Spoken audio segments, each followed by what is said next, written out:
This is part 2 of the reflection. You already know what it is. It's your boy Mom back for the part 2. I ended part 1 discussing Trump and NFL, Pusha T and Drake. You know what I'm saying? It's real. It's about to get a little real for the younger generation. Let the music play for a minute. Getting in my groove. I need a hype man and be like, go son, go guru, you got this. Cypher, don't get gas. Say nah, but you already know what it is, man. Like I said, when we left off in part 1, we was talking about the young boys, Takashi 6ix9ine and Chief Keef. They recently been in a little beef over some wordplay online. You know how that social media thing go. You say something that somebody don't like, and they got a right to respond. And like I say, like we say it every time on this podcast, and like I said in part 1, you have the right in America for freedom of speech, but you also have to understand there's consequences and repercussions for your words. And it is what it is. Now, in this generation, they got a thing called troll or trolling. In our generation, you know, younger generations, they call it trolling. Older generation, we call it being a dickhead or being sarcastic or whatever the case may be, as far as being disrespectful to other people. In a way, you could be snapping on somebody, jonesing on somebody, hiking on somebody. Everybody got a different term depending on what part of the country you from. Now, Takashi 6ix9ine, he's a well-known quote-unquote troll.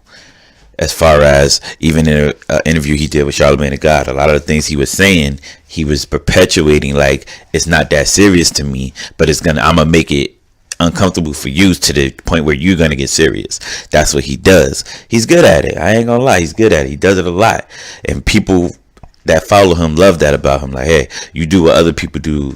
You don't let nobody take you out your comfort zone. I'm all for that, all day, every day. If you don't let, as long as you don't let nobody compromise who you are, you're good in my book. But my thing with him is sometimes he puts himself in a situation where you can cause harm to yourself. I understand people around you. This is a two-sided thing. You have Chief Keef from Chicago. He is one of the cats that opened up the drill music to the world, basically.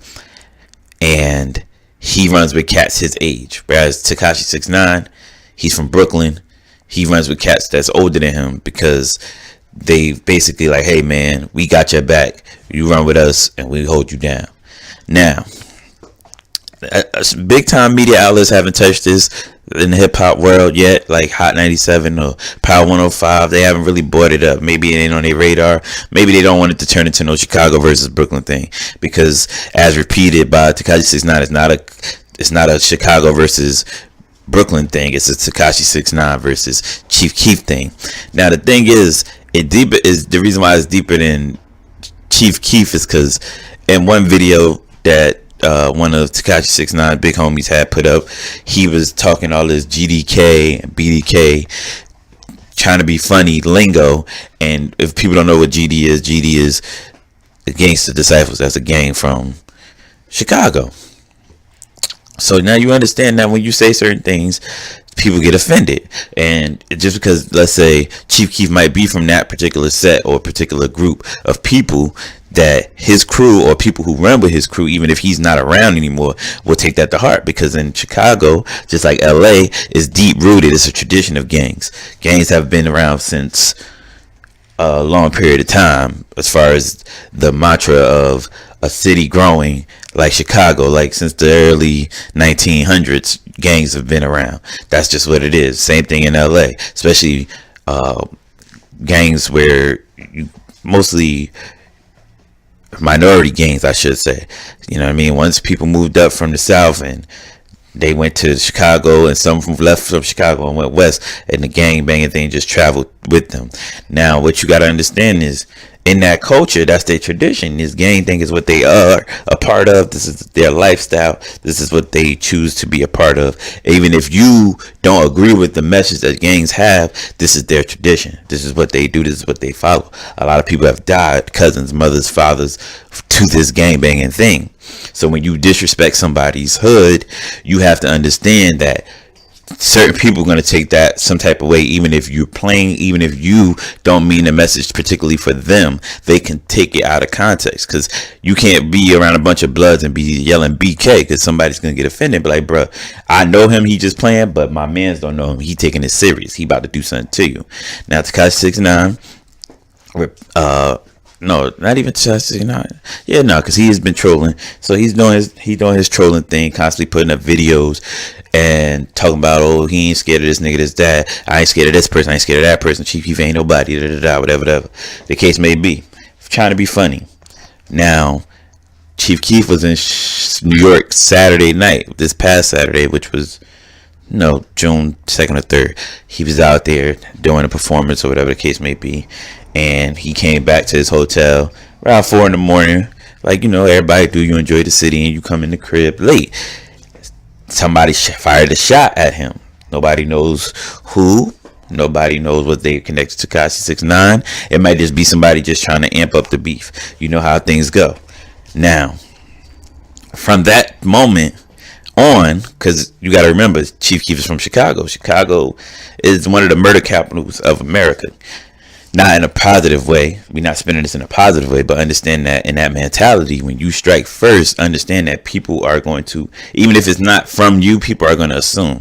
And this is what we always, in the art of war, which is probably not in there, but this is not in the book, but in the sense of the art of war, the theory. If the dumbest thing you could ever do is, if me and you have a conflict and everybody sees us having a conflict, I have to make sure that you are perfectly fine and not touched. Because if something happens to you, everyone will assume that it's me, because we have a previous problem in the public perception. This might not be reality, because in reality, I might just be messing with you, you might just be messing with me. We understand each other to the point where we're not going to get violent. We're just going to keep this on wax. But in the perception of others, there's going to be a different understanding. Their opinion is going to be, hey, they was beefing for like the last 2-3 weeks. Somebody mysteriously shot at him in your hometown. I'm going to assume that your peoples had something to do with that to protect you. Now, with the onslaught of that, when other members from Chicago that are loyal to Chief Keef, and some who aren't even loyal to Chief Keef but are loyal to the gang on which they all took part in, they feel some type of way. You can't say GD killer, or you can't disrespect Chief Keef, or you can't disrespect the homie like that, because you not safe here. And then you got some people like, hey, I don't bang with that fool anyway, you safe here. And then those people in turn it turns an internal conflict between the people of Chicago who are really about that life, and then the entertainers who happen to be about that life as well. Because now you have a conflict between them, where some of them like, bro, I don't care who you think he is, he not allowed here without somebody checking for him. If he ain't gonna check in, we gonna check on him. And this causes an issue that didn't even necessarily have to happen, because for whatever reason, this thing could end up being a Tupac and Biggie thing without it being necessarily a Tupac and Biggie thing. Tupac and Biggie were friends.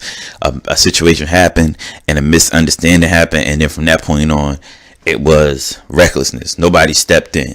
And this is the whole point of when I get into the Jay Prince thing. You can step into a beef when it's your private, when it's your OG, step into certain situations when it's their money involved or their assets are involved. But when it's no assets involved, you allow things to happen. And this is what I hate about hip hop to a degree. Understand that. All right, yeah, they two different generations. Pusha T been in the game for a long time. Drake is at the top of the game. But in the same token, this dude Chief Keef, he come from a very violent place. Any OG should be like, yo, bro, let me talk to you, man. Let me calm down. Don't let your homies know it ain't that serious. And it's Takashi 69, even though he roll with OGs, somebody above his OGs should tell them, yo, this ain't the right way to go about certain things. And that's just what it is. But at the end of the day, you know what I'm saying, everybody has their thing going, and everybody knows that it's wrong for people, and it's wrong for people to do misleading things. Like, come on now, if you see two young boys fighting outside and you don't even know the situation going on, you don't know what happened, but you just trying to help them out and do the right thing, that's what it should be about. It shouldn't be about, oh, I don't have no interest in this person, so therefore I can't do what I need to do. And you don't have no interest in what I'm trying to do, and then people get upset because they're like, oh, well, these young boys have their own thing going. That's their generation. That's what they do. They get in the beef and they gonna handle it, instead of stepping in and being like, yo, I don't have nothing to do with this, but I don't want to see y'all get hurt. And that's what it should always be about. Like, you hurt the art in general when you allow something like this to happen. Like, yeah, that boy talking crazy. Yeah, you letting that boy go all off. Takashi 69 do what he do. He ignorant. Yeah, that's what he do. But in the same token, when it comes to a point where you have people almost getting hurt, or people getting hurt, or people getting in their feelings to the point where they want to hurt somebody has to step in and interject and say, yo, I understand that y'all have beef, but y'all can talk about this. Let's sit down and talk about this. Why you don't like this person? Or if you do like them, why you playing around like you don't like them? Like, that's you're creating an image that's not necessary. Like, you gonna hurt the culture, you gonna hurt the art because you're trying to be funny. And a lot of people think that the dude 6ix9ine is a culture vulture because a lot of people from where he from might know him, but other people like, yo, I never seen this dude before in my life, and he runs around talking about, oh, I got rainbow hair and I got everybody in their feelings and da da da da. Like, you are the antithesis of what we call a culture vulture, because because you hang with certain people and you getting them money, that doesn't mean that you understand the culture. You know what I'm saying? You cannot come into this thing and cause trouble and then expect people not to get offended, because the first thing that we're trying to do is protect this culture. That's why you have such a serious divide in between generations, and it's always been that way, even from the slave mentality of old versus young, man versus woman. And it's crazy, but even in hip-hop it's like that. You see, when there's a certain amount of female artists, like, you got everybody, Cardi B and Nicki Minaj, they always, oh, you can't have Cardi B and Nicki Minaj. Why not? You had Jay-Z and Nas. You know what I'm saying? When it was Little Kim and Foxy Brown, the same thing. You had Biggie and Pac at one time before they started beefing. Like, it has to be, we have to find a balance in this culture of hip-hop. Like, allow these women to be in the game. Allow these women to flourish. Stop letting the media tell you who's better and who's not. It doesn't matter who's better. If your fans like them, that's cool. If your fans like her, that's cool. It's whatever. Like, Rhapsody is a hot rapper. She's a hot rapper. She's what some people call a backpack rapper. She's like of the tongue of lyricists like Black Thought, Nas, or Kendrick, or J. Cole. She raps so poetically. There's so many female artists that rap that poetic way, even if it's in a vulgar way. You got what's the girl name? Cash Doll or Kesha Doll. I don't know her name off the top of my head, but I think it's Kesh Doll. She rap hardcore lyrics about whatever, and they like, oh, she like the down south Cardi B. No, she down south version of herself. If you want to compare it to a male, you can say she like Gucci.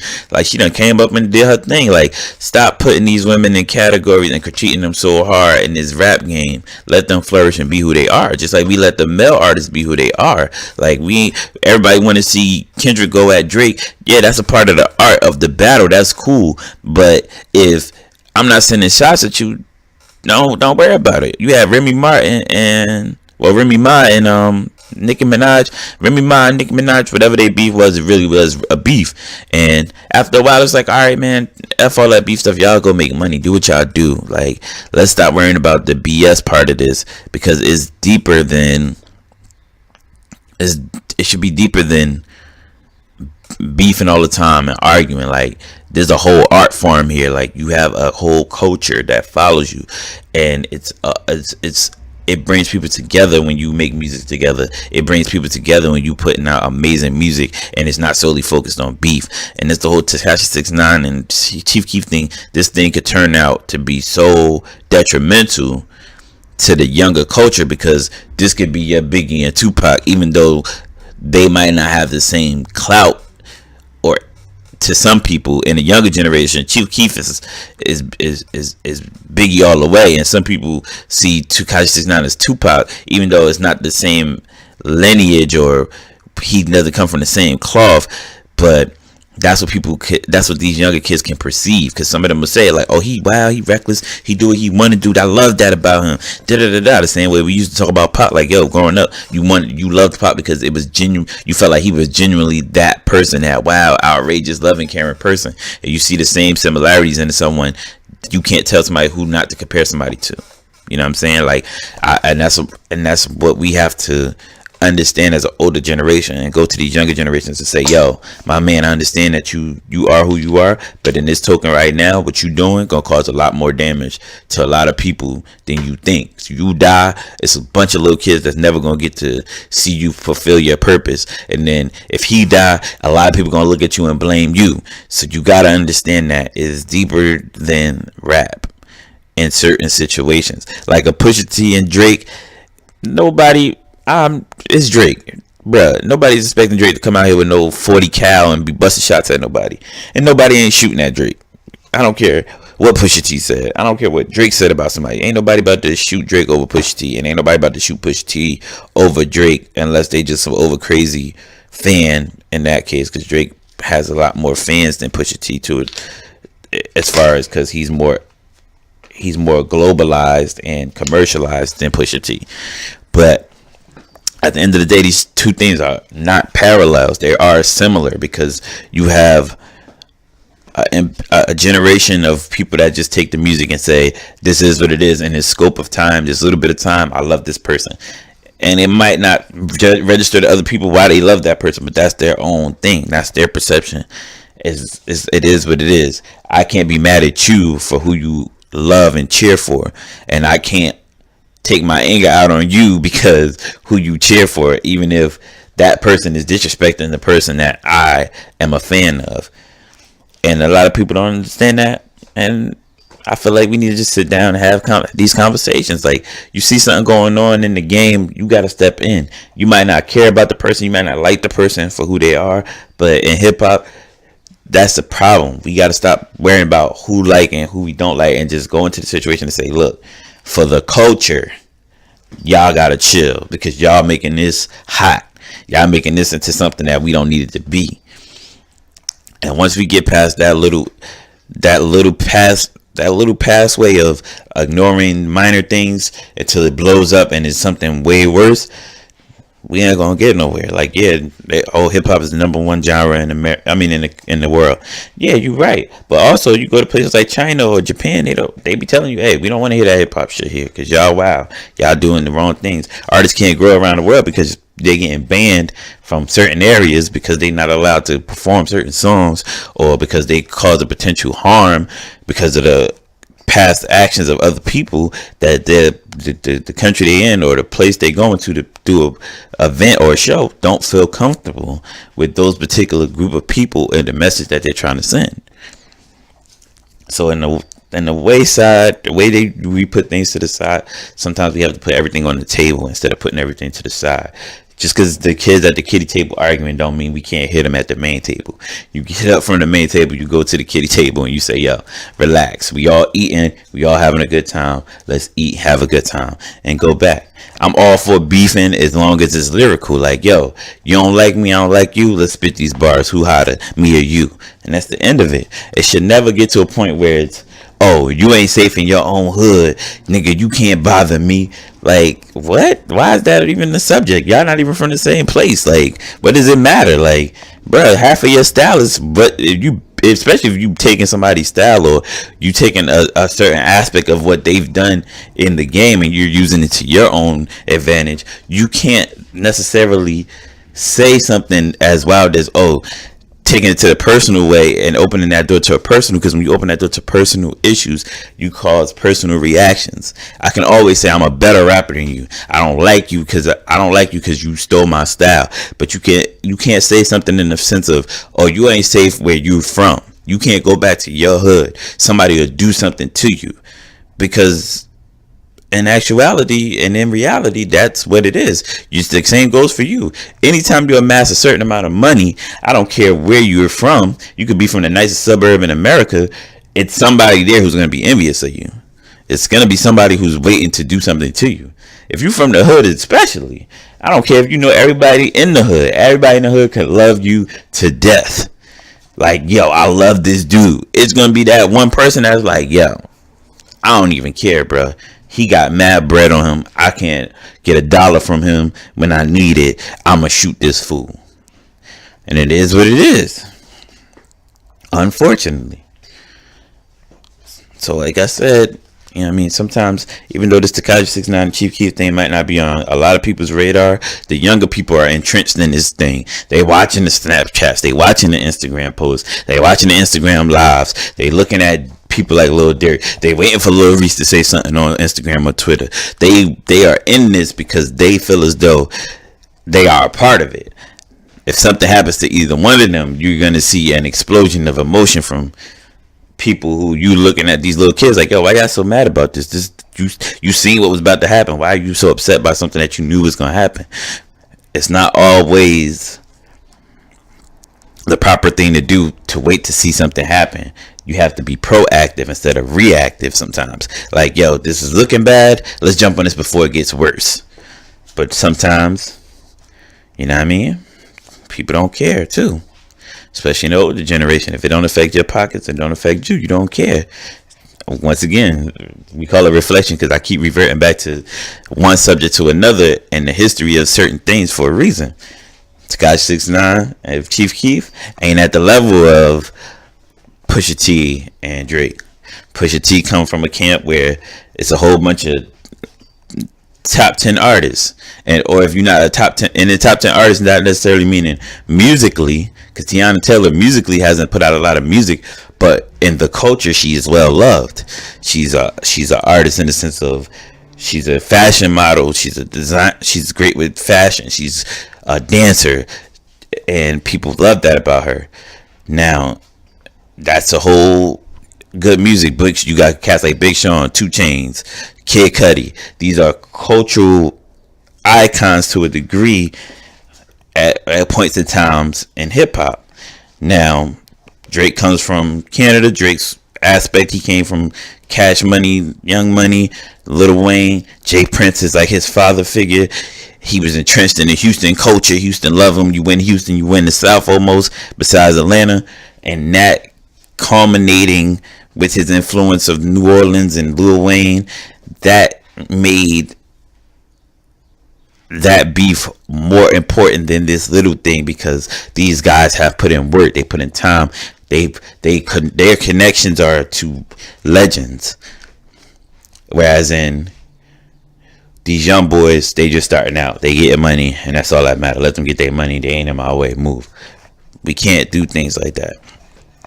The same, if you revert back to part 1 where I talk about the Tulsa real estate fund, that coalition running the same way they saying let's reinvest our money into buying up property for our community and reinvesting. That's what we have to do in this hip hop thing. We have to reinvest our time into our youngins and let them know, yeah, y'all can make that music that's mad raunchy and reckless, but understand that that's just music. That's a form of expression. This is the reason why the art is here. Don't take this thing personal, because when you take it personal, people get hurt, and you can't bring these people back from being hurt. You already lost people. You know what it's like to lose people. The music that you listen to expresses what the feeling is like losing people. Let's not continue that, because for a long time in hip hop, it got real poppy, where everybody just made party music, and it was party music, and it was fun, it was amazing, and that was in the beginning of times. And then all of a sudden it went from, oh, let's party to, hey, I know how to do this thing called rapping. Let me tell you a story. And then the stories came, and then with the stories came complicated stories, and then a whole movie was made. And now we go from screenwriters that rap to back to gangster music, and now all this gangster stuff is involved, and the gangster thing gets exploded to a point where two people are dead, multiple people dying, and now it's like, yo, stop. This is not what we wanted. And we go back to partying and showing off the money that we made from the resurrection. Like, now after the resurrection, there's all this money out here. We out here having fun. It's a glorious time to be in this thing called hip hop, and it's a beautiful thing to be a part of this thing called hip hop. And then bam, you get the sad gangster music again. You get the monster, the drug dealing, the theme. Now you got the drug theme music. While I'm doing drugs because I'm mentally not constructed right. I'm hurting and I don't know what to do with myself. And you go from all this transition back to a point where we're right back in that moment again, where we almost close to that resurrection. And to avoid that resurrection, it might not be a bad thing to some people, but it is a bad thing at times, because the resurrection could be avoided if we make the right choices. You know what I mean? We address the issues. You know what I'm saying? I was watching an interview with the Bronx borough president, I should say, and he answered the question so beautifully about gentrification. He said it. When we do these things, we don't necessarily invite people back into the neighborhood. We are doing these things for the people that live here. And unfortunately, in a system, we never really think about gentrification to a degree. I mean, some parts of gentrification we know, because like, all right, y'all raising the prices on these apartments, but understand the reason why they're raising apartment prices is because the people that own those buildings aren't the people that are from that particular area, or they're from that particular area a long time ago. You could, like, if you live in my city, which is Newark, it's parts of the South Ward that are beautiful, big houses and nice sized backyards, and nice. If you go down certain blocks and the block is well kept, you can tell, like, dang, this is still a nice area to this day. And then you go down other blocks and you're like, what the fuck? Like, who the fuck lives on this block? Why does this shit look like so fucked up? Understand that when you reinvest in your neighborhood, it's no such thing as gentrification no more, because you put the money back into your neighborhood. You built up your neighborhood. You take care of your block. You sweep your block up. You come outside and make sure that your block is well kept. I lived on a dead-end street for 19 years of my life. Before that, I lived on 2 decent blocks, 2 decent regular one-way streets, I'm saying? Like, all right, boom, everybody on this block live in 2 family houses or 3 family houses. When I turned 9 going on 10, my mother and father moved to a nice little dead-end street. We had our own house, nice little family house. Everybody on the block lived in a house, and it was 2 apartment buildings that was like a 4-family house, but everybody in the apartments, the super that owned the apartment buildings, he made sure that the front of the house was well kept. He made sure that the side of the houses was well kept.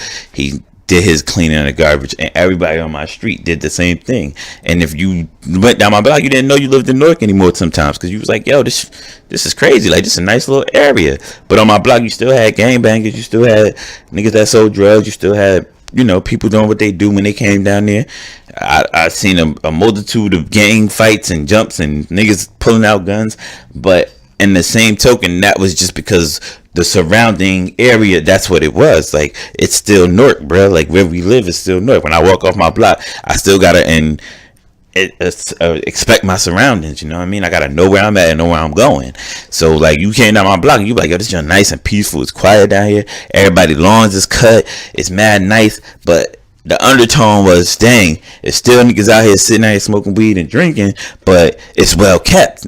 You know what I'm saying? They putting their bottles in the recycle bin, and they not dumping their Dutch cuts on the street. They dumping it in a bag, and they wrapping the bag up and throwing it in the garbage, because there was respect. Everybody on that block respected each other, and we knew that our people own these houses for a reason. We keep this well kept for a reason, so that when our parents do go or die or leave and they want to give us something, we can cherish this because we've made it this far and we've kept it up to this point, and we want to keep continuing that and passing on to our kids. That was the whole system that we kind of instilled in each other, because these dudes that I lived on this block with for 19 years, I'm still friends with to this day.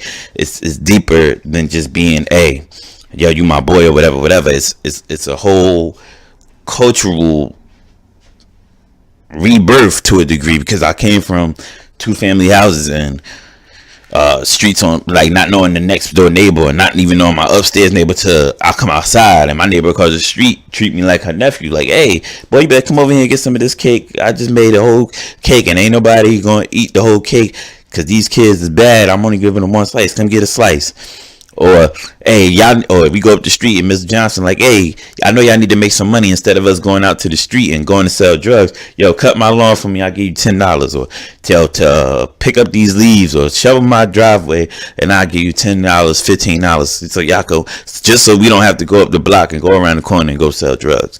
You know what I'm saying? That's the mentality that we need to be putting forward, not just in hip hop, but in our communities together, and rebuilding ourselves and avoiding the regentrification aspect of revitalizing our neighborhood. You got to understand that if you know that Miss Johnson is 84 years old, she owns her house, her kids don't really come around like that, go take out the garbage for her sometimes. Like, yo, Miss Johnson, I got you. Let me take out the garbage for you. Hey, Miss Jones, don't worry about it. I'll cut your lawn. Or pay the little crackhead dude that come around $5 to mow her lawn. Like, you know what I mean? Look out for each other, because the regentrification doesn't necessarily happen if we invest and we take care of our people the way we're supposed to. You know what I'm saying? We take this money that instead of running everybody quick to run out the hood, or I don't want to live here no more, I done got my degree, I'm out, peace. Like, bruh, this made you who you are. Your kids gonna want to come back here one day. You gonna want them to see a whole bunch of white people living in your mother's house or your auntie house or your cousin house. And your kids gonna be like, oh, I didn't know you grew up in the suburbs. And you gonna be like, no, this is not my street. I don't even know what this look like. Like, it was funny one time when I never forget, I was probably like 11. We had lived at the house for like 2 years, my mother and father house, but my father passed away before my mother did, so that's why I say my mother house now in reference. But my mother house, we was at the house or whatever, me and my father outside, and old couple pull up, and it's a white young dude. They get out of the car and they like, yeah, because we used to have a big cherry tree in front of my house. We still do have it in front of the house, but you know what I mean? So she comes, old lady gets out the car and she's walking kind of funny. She walks up to my dad. My mom comes outside and a couple of other people, neighbors come outside, and they just stand there and she's like talking a real raspy voice. She's an older white lady. She's like, my grandmother planted this tree about 85 years ago, and I just had to come see it one more time before I died, because it means something to me. And it was like, that was dope. Like, oh, okay, that's dope. Now understand that her family sold the house many a times before. Well, sold the house probably 30, 40 years ago, but she came back to it just to see it. And the fact that we kept it up and it was well kept probably helped her even more to peacefully move on with her life to whichever she did. But we should be able to do that as well. You know what I'm saying? We should be able to go back. Oh, if you grew up in the projects your whole life and you go buy a house out in West Beaufort, I'm not talking about you. I understand why you did that. You grew up in the projects. It's hard out here. And even then, I mean, even I could understand to a degree, but you move out the projects, bro, you can move a couple of blocks up from the projects. There's nice houses that's being built there, or it's houses that could be remodeled there. And you take that block up and you start to introduce yourself to other people on the block, and the other people that from your area start to move out the projects. They move to these houses and they take care of these houses, and you start going from renting to owning, and now you own your property and you start taking care of your property. It'll change the dynamic of what you think of regentrification. It won't be regentrification. It'll just be revitalization of your neighborhood. And I understand everybody can't own. I definitely get that. I know it's some people out here that's like, oh, you can't own, black people, well, we can't come together and own anything because this, that. Take out some of the negative energy and just bring all this positive energy to the fact that, listen, if I see that in my neighborhood, they starting to build up the parks again. Yeah, I mean, the park is getting cleaned up. It's starting to look nicer. Take your kids to that park. Let your kids embrace that park. Lil Bad, Rico, and all of them, they going to start to look and be like, yo, I'm going to stop wilding here because, yo, the kids come in here and play now. I'm gonna go to the other side of the park where the court's at and just play ball. I don't need to be sitting on here breaking stuff because the kids gotta play theirs. And not every one of them gonna do that, but enough of them will. And if enough of them do it, now it starts to spread. It's like the best thing you could ever do is be genuinely who you are. Yes, but also understand that certain things that you do may impact somebody in a way that you might never think of.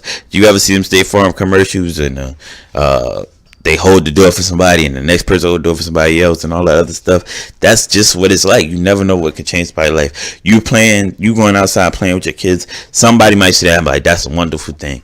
When my nieces and nephews come over, I'm going to bring them outside and play too. And you know what? I'm going to start introducing my nieces and nephews to your kids, and then we start to be friends and we cool. It all just takes one action to change the course of a chain of events. And that's what we have to start doing. Understanding that, stop taking this regentrification thing as a let's get out and move. Like, I was listening to the comedian Chico Bean the other day. He did an interview about gun violence from a couple of years back. And he was talking about how he was from DC and he, his brothers and, not his brothers, but his father was killed in gun violence and friends and all that. And I could relate to that. Like, my father wasn't killed in gun violence.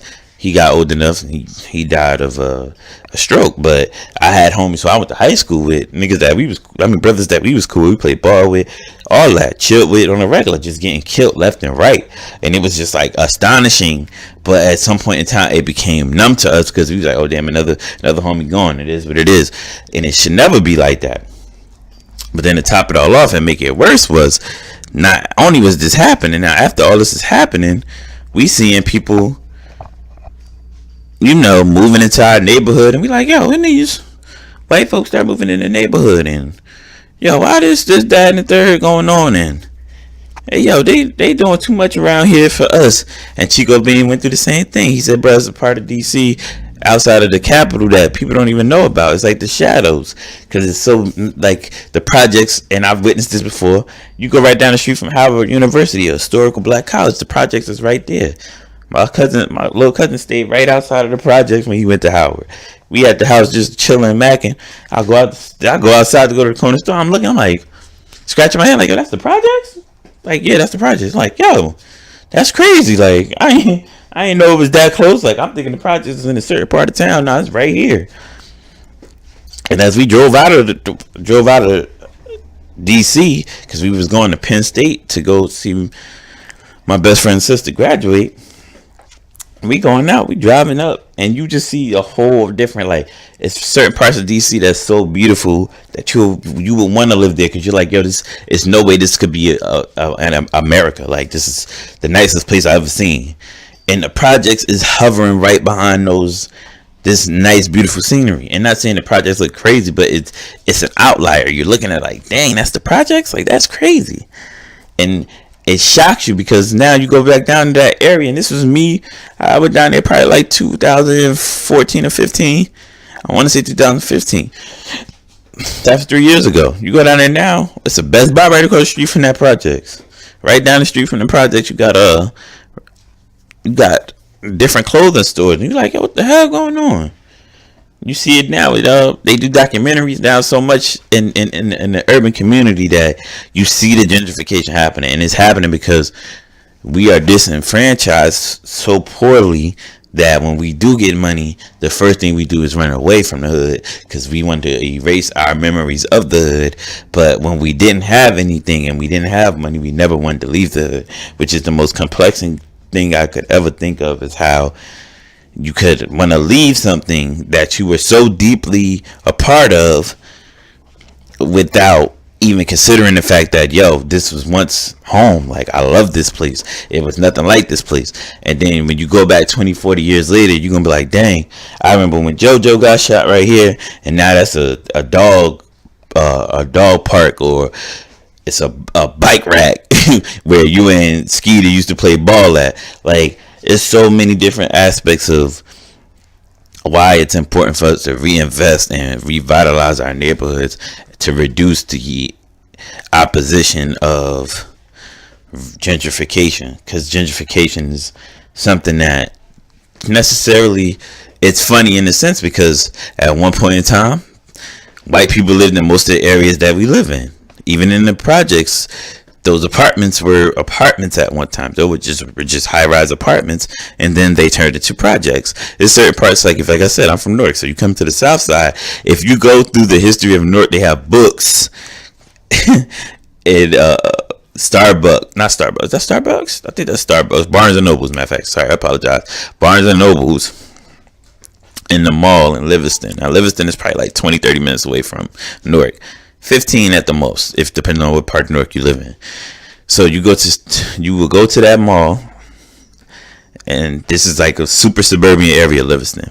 But most of those people that lived in Livingston, some of them came from Newark. So they have books of Newark's history in the 40s and 50s, and a school that's we call Weekway. It's a high school here.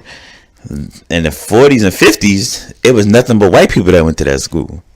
And nowadays, that school is predominantly black and Spanish. And you would not think that, though.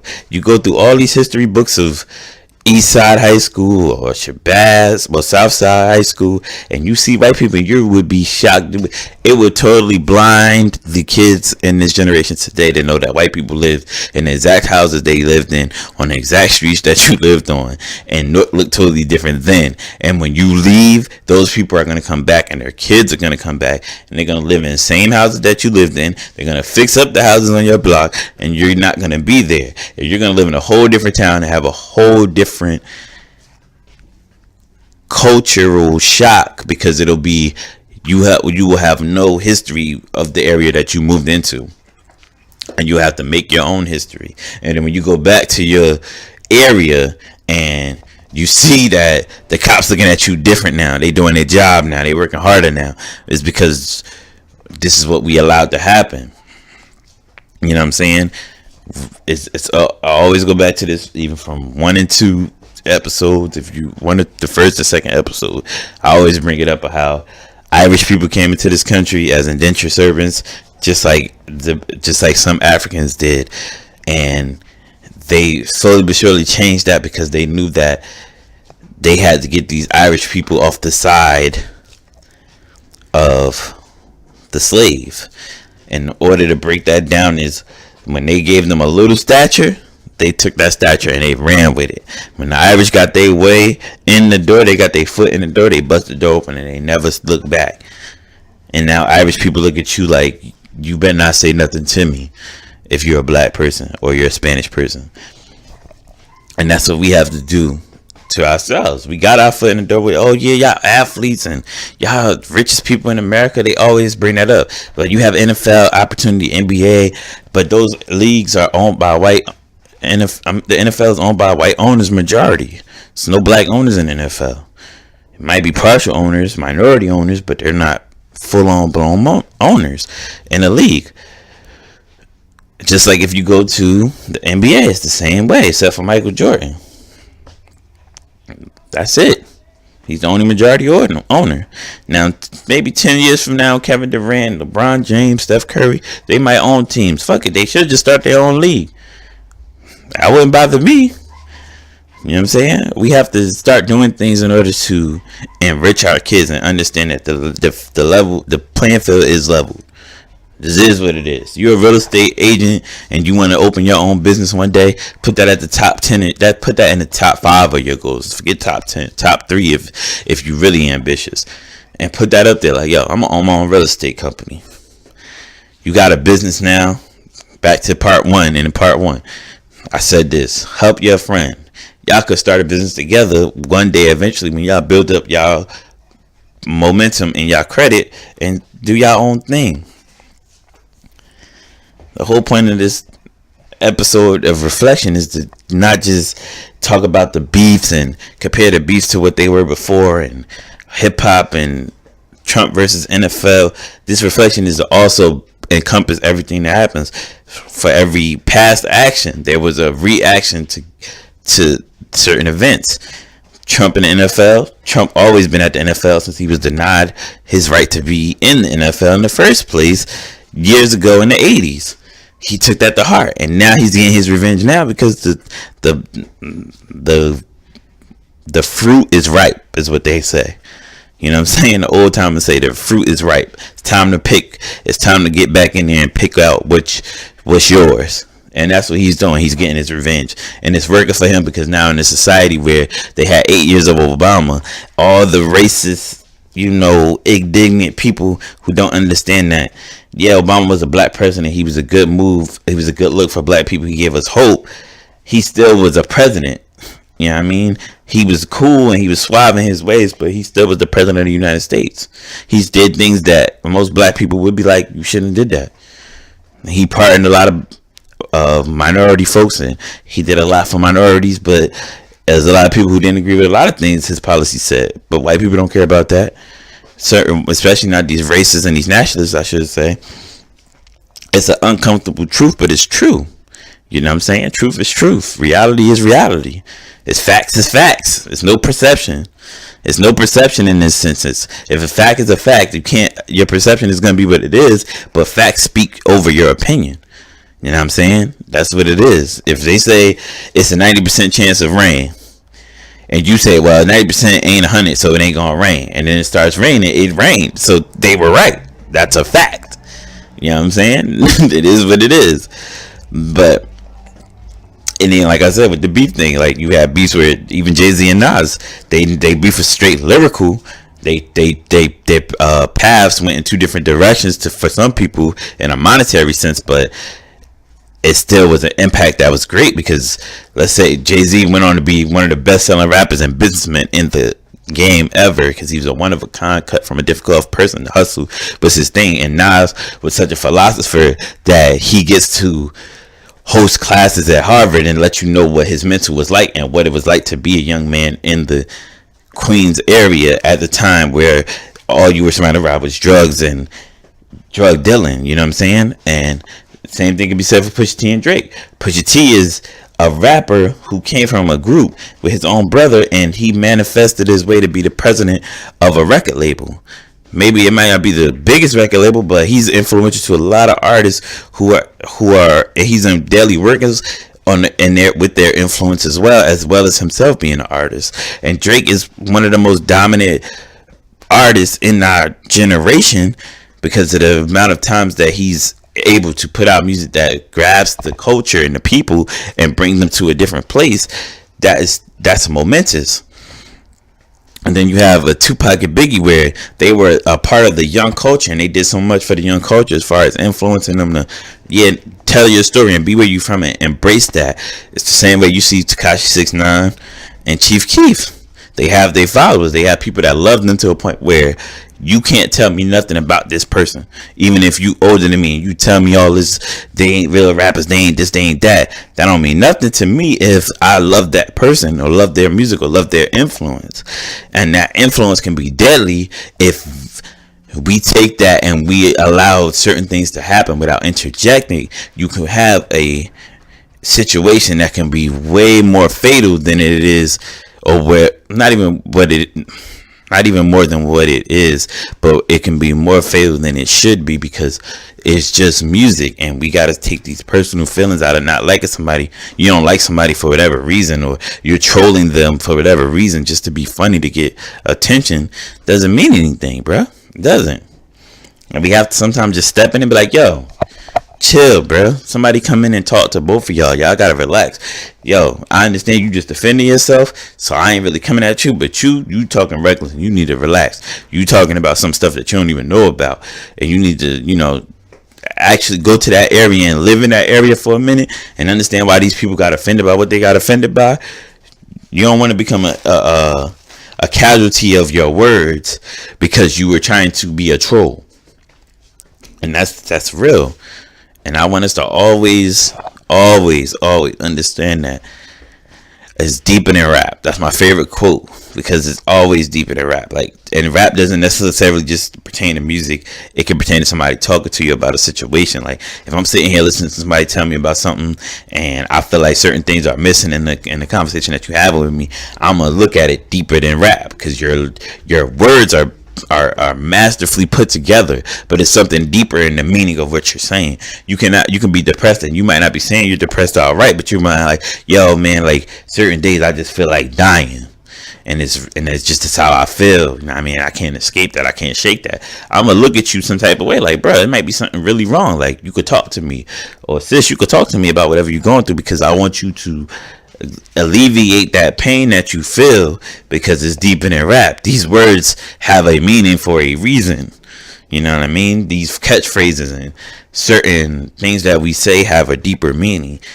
You know what I'm saying? Somebody could be like, somebody post, and sometimes, you know, it's a lot of people that troll and they just want attention, and they post stuff like, oh, I'm just feeling like I just feeling like shit today. I don't even want to live no more.